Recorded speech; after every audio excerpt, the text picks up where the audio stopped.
चल रहा है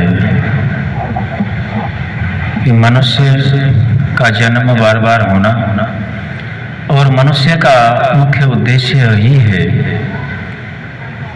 जो आत्मा हम सभी हैं अपने प्रयोजन को सिद्ध करें।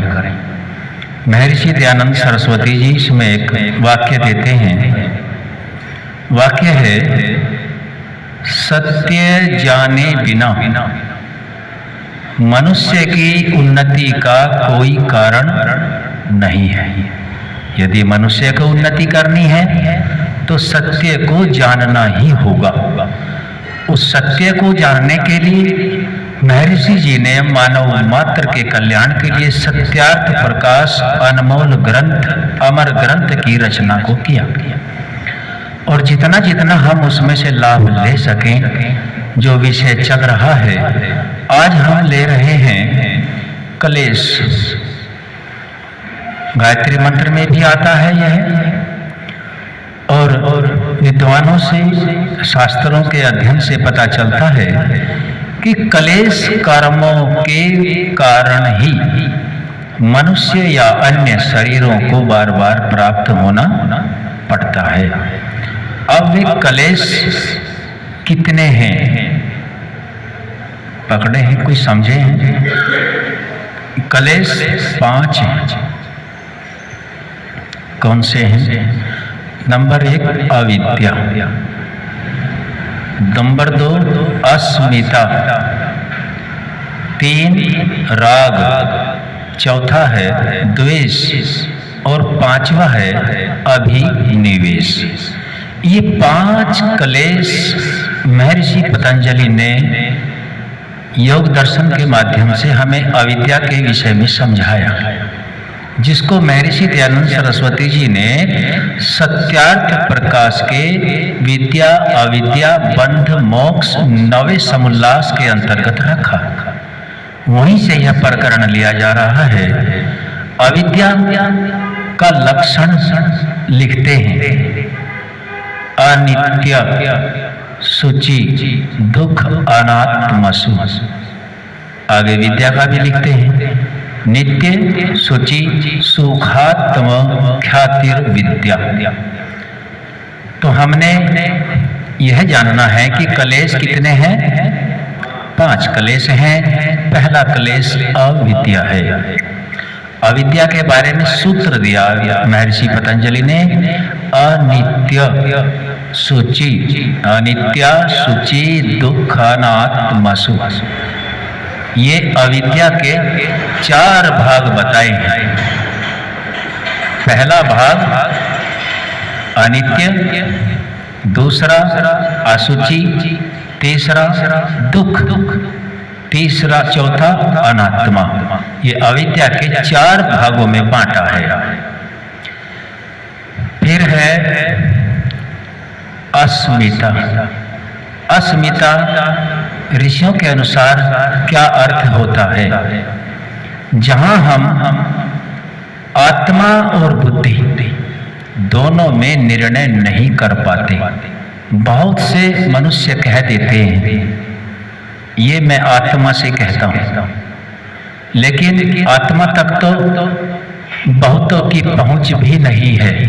वहां बुद्धि से कार्य लिया जाता है और बुद्धि को ही, आत्मा को ही एक मान लिया जाता है। अस्मिता। तीसरा है राग।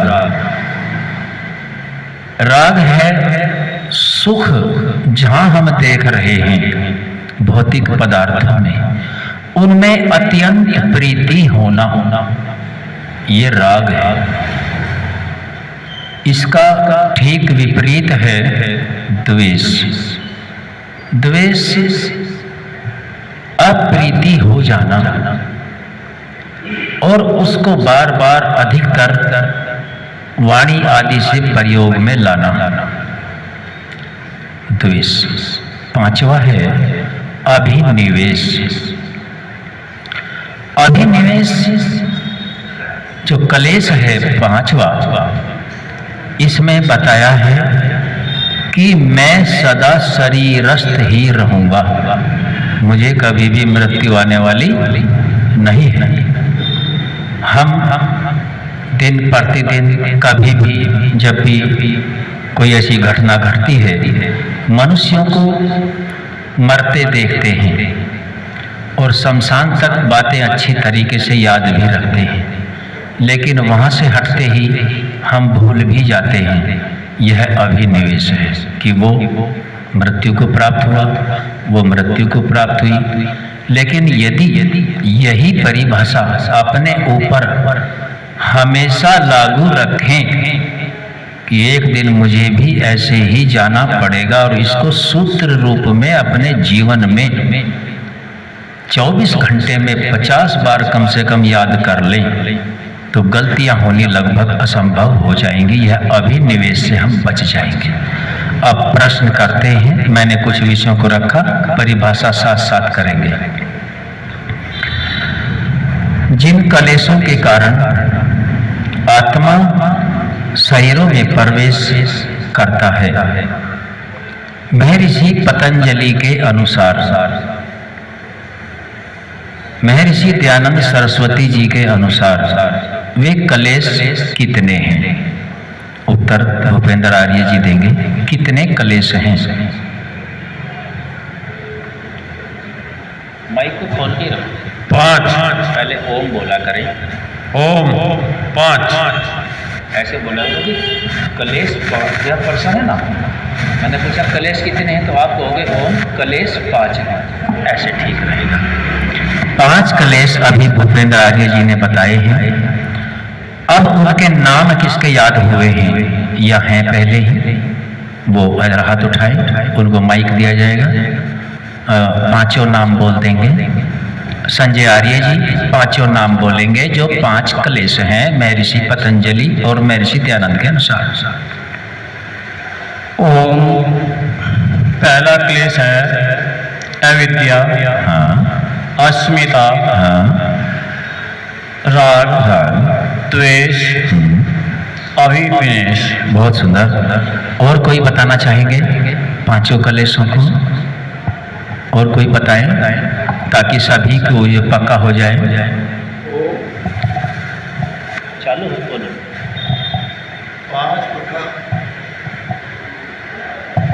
5 प्रकार के क्लेश हैं।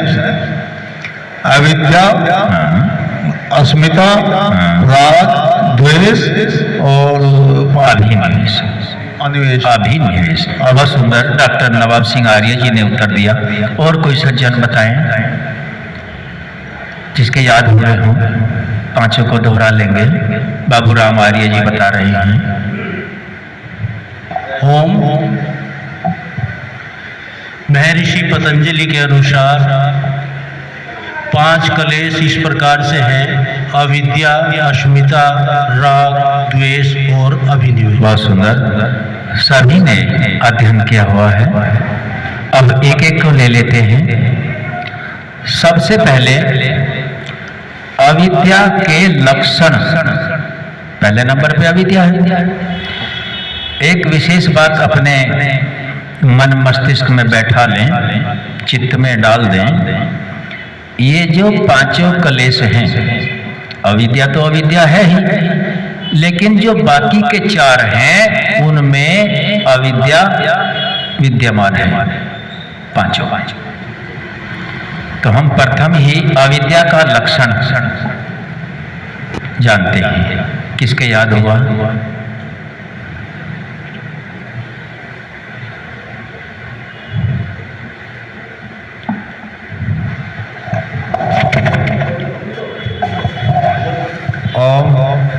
अविद्या का लक्षण है, ये नहीं है कि पढ़ लिखना या पढ़ा लिखा नहीं है तो वो अविद्या नहीं है।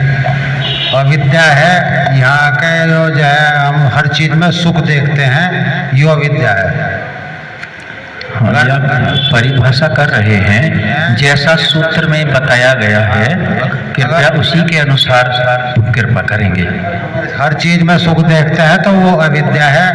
कम पढ़ा लिखा या कम पढ़ना लिखना ये अविद्या नहीं है। वो आपकी बात सही है, लेकिन अविद्या का सूत्र दिया है महर्षि पतंजलि ने। वो सूत्र बोले, किसके याद है? जो चीज जैसी है।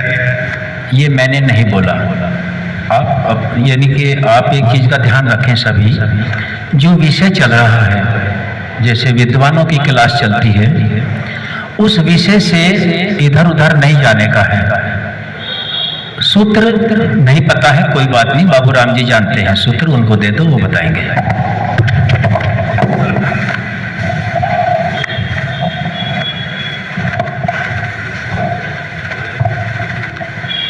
ओम, मैं कुछ समझा नहीं असल में। कोई बात नहीं। अविद्या का लक्षण लिखते हैं अनित्य, सूची, दुख, अनात्म सुख। सूत्र पूरा होता है आगे चल के भी, नित्य, सूची, सुखात्म, ख्यातिर, विद्या। तो हमें अविद्या के लक्षणों को जानना है। तो अविद्या याद करें, आप सभी बोले, अनित्य, सूची, दुख, अनात्म सुख। ये सूत्र है। यदि इसकी परिभाषा भी याद रह जाएगी तो सूत्र जल्दी याद होगा। पूरा सूत्र में वो विद्या अविद्या दोनों बताते हैं, लेकिन हमें विद्या नहीं, केवल अविद्या को जानना है। तो अविद्या के भाग बताए सूत्र में 4। नंबर 1 अनित्य, नंबर 2 असूची, नंबर 3 दुख, और नंबर 4 अनात्मा। ये अविद्या के 4 भाग बताए हैं। और प्रथम ही अविद्या का लक्षण अनित्य रख दिया। अनित्य किसे कहते हैं? यानी कि अविद्या के कितने भाग हो गए जी? माइक से बोलो वैद जी, माइक से बताओ, अविद्या के महर्षि पतंजलि ने कितने भाग किए? 4। ओम 4। ऐसे बोलो, महर्षि पतंजलि ने अविद्या के 4 भाग किए, ये आपके याद भी हो जाएगा। महर्षि पतंजलि ने अविद्या के 4 भाग बताए। 4 भाग किए हैं, याद किसके हुए हैं वो बताएं। नंबर 1 फिर याद करें, अनित्य। नंबर 1 अनित्य, असूची, दुख, अनात्म सुख। संजय आर्य जी बताएं, इनके याद हैं चारों। हाथ उठा रहे, माइक दे दो वैद जी, माइक दे दो। बच्चे को भैया आपके पास ही रहता है, जरा खिला लियो।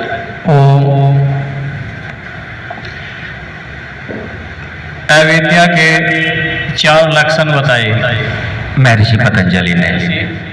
महर्षि पतंजलि नहीं। पहला अनित्य, हाँ, असूची, दुख, अनात्मा। अनात्म सुख, ये सूत्र है। तो अब सूत्र रूप में ऋषियों के ज्ञान होते हैं, और सामान्य प्राणी को अपनी भाषा में जानने होते हैं। आप सभी जानते हो अनित्य। अविद्या का पहला लक्षण क्या है जी? अविद्या का पहला लक्षण बताएंगे राज कपूर जी। अब माइक से बोलो, अविद्या का पहला लक्षण महर्षि पतंजलि के अनुसार ओम अनित्य। अनित्य है। अनित्य को हम कैसे समझें? अनित्य क्या होता है? चलो पहले मैं बता देता हूं। अनित्य जो नित्य नहीं है, जैसे ये संसार सदा से है, सदा रहेगा। जगत में जो कार्य जगत देखा सुना जाता है, ये ऐसे ही रहा, आगे भी ऐसे ही रहेगा। जबकि ये क्या है? अनित्य है। इसको हम नित्य मान लेते हैं। ये नित्य नहीं है, ऐसा ही रहेगा। और देवों का शरीर सदा से ऐसा ही रहा है, आगे ऐसा ही बना रहेगा। और पाषाण आदि में नित्य का ज्ञान कर लेना वो भी ठीक नहीं है, वो भी अनित्य है। तो ये अविद्या के कितने भाग हुए? 4। हमने कौन सा जाना? पहले को, जो नित्य नहीं है उसको हम नित्य मान लें। ये संसार नित्य है कि अनित्य है? इसका उत्तर देंगे भूपेंद्र आर्य जी। अनित्य है, संसार जो है अनित्य है और देवों का शरीर अनित्य अनित्य है। जो ये कार्य जगत जितना भी कारण से कार्य जगत परमात्मा ने प्रकृति से बनाया, ये नित्य है या अनित्य है? इसका उत्तर डॉक्टर नवाब सिंह आर्य जी देंगे।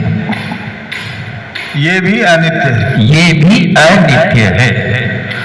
तो ये चार भागों में से अविद्या का पहला भाग जान लिया, अनित्य। ठीक है, ये अनित्य है। दूसरा, अगर हम इसको नित्य मान लें और है तो ये अनित्य, मान्य नित्य है। जैसे पाषाण है, पाषाण में आत्मा आदि का ध्यान कर लें, मां है नहीं, तो ये भी ठीक नहीं है। दूसरा है असुचि।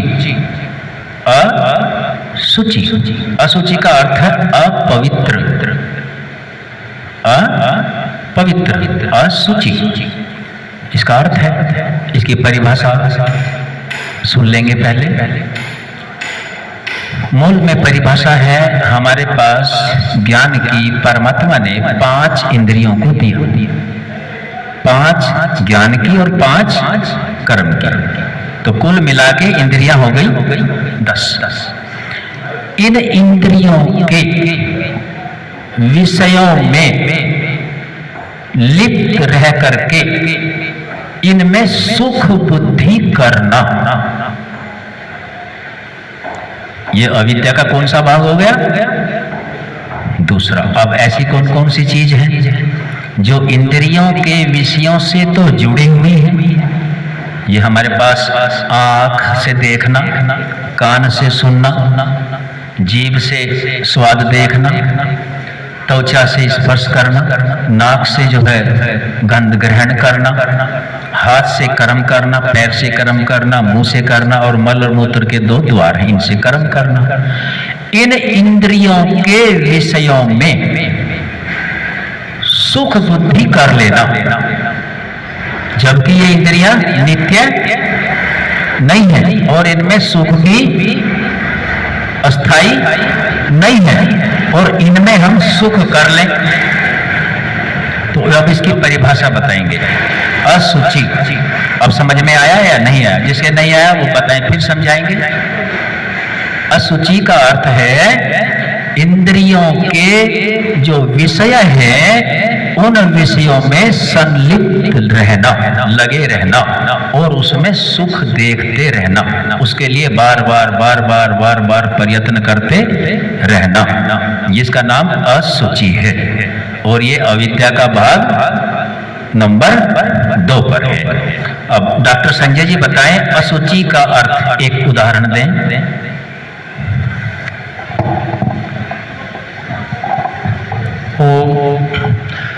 असुचि, इंद्रियों के से विषयों में लिप्त रहना। एक उदाहरण दे देंगे। जैसे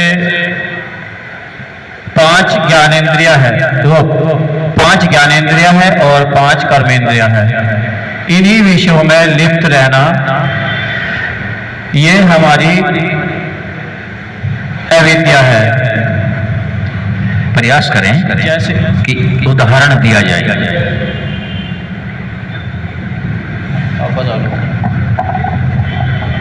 जैसे डॉक्टर साहब पहले भूमिका से बनाओ कि उदाहरण ये है। इसका उदाहरण ये है कि जैसे एक शराबी शराब के ठेके पर जाकर के क्षणिक सुख प्राप्त करता है, स्थायी सुख नहीं है। अच्छा, दूसरा उदाहरण अशोक प्रधान जी बैठे हैं, एक उदाहरण वो भी देंगे। दूसरा माइक है। वो मोटी सी परिभाषा तो यो है जी, अब दुख में सुख ढूंढना यो असुचि है। उदाहरण हो तो उदाहरण दो। उदाहरण यो है जी, जैसो हम अपने शरीर के सुख को ही दुख को सुख मान रहे, बाकी है यो दुख। चलो, इंद्री 5 हैं, उन 5 से हजारों उदाहरण बन सकते हैं, एक उदाहरण तो दो। भोजन बन रहा है, भोजन का आंख के भी द्वारा बहुत सारे हैं। एक उदाहरण दो। जैसे ही हम अपने स्वाद में, हाँ हाँ हाँ, अपने स्वाद में जो है सुख मान रहे, बाकी है वो दुख। बस ये असुचि है जिसमें इंद्रियों के विषय में फंसे हैं। और उदाहरण दें, एक उदाहरण अभी और अगले को दो। ओम जयपाल सिंह को दो।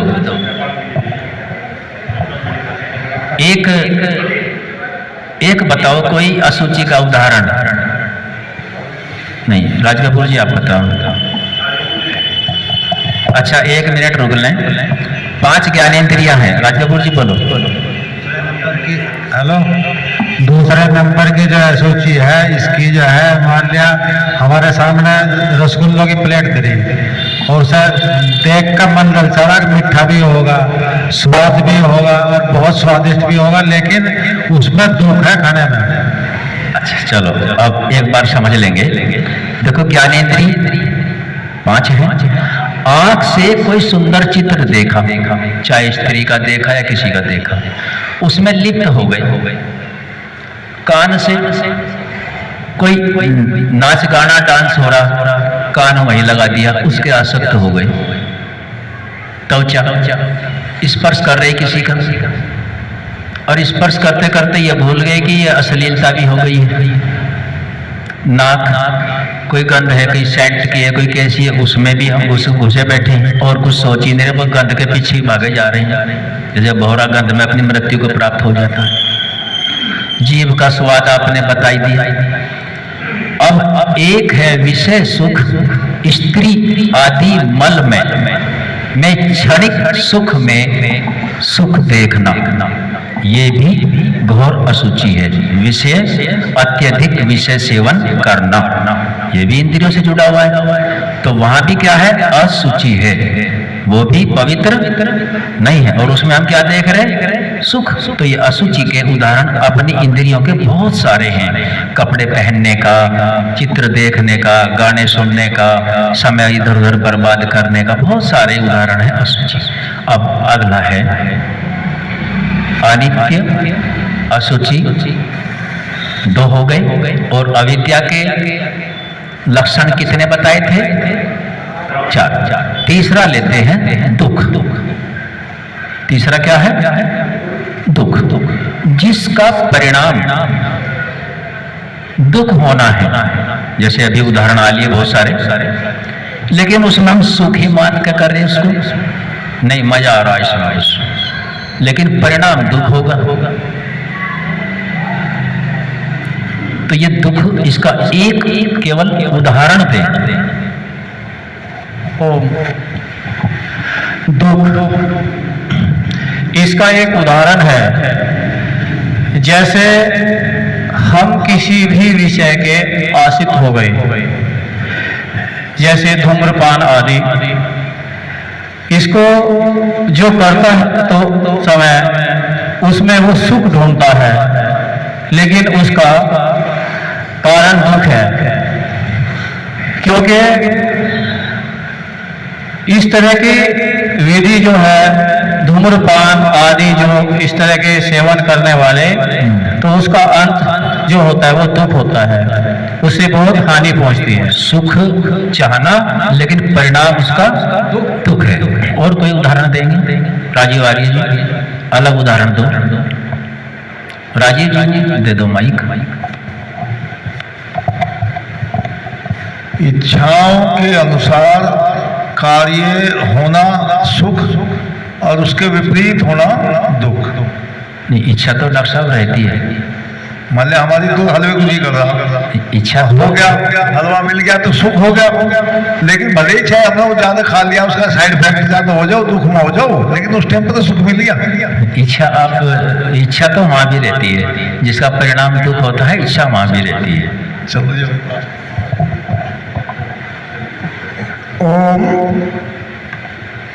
समाज में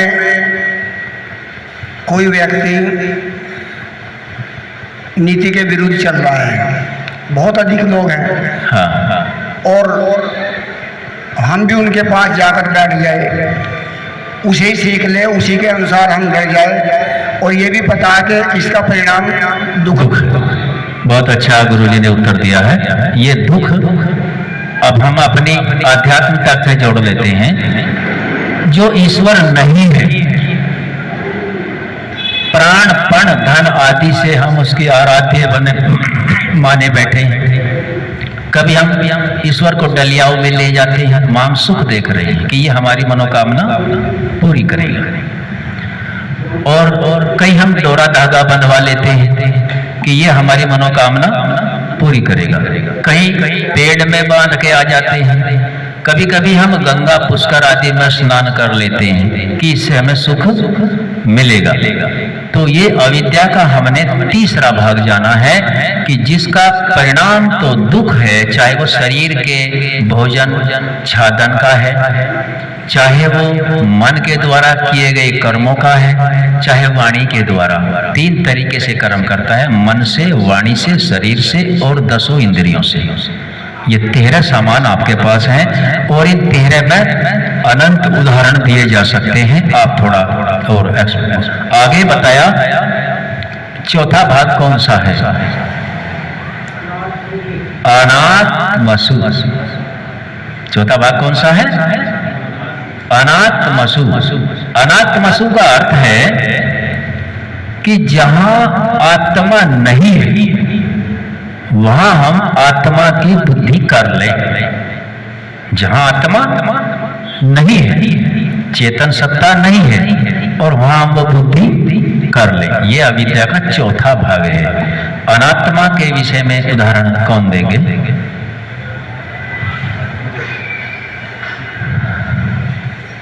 डॉक्टर नवाब सिंह आर्य जी अनात्मा का उदाहरण देंगे।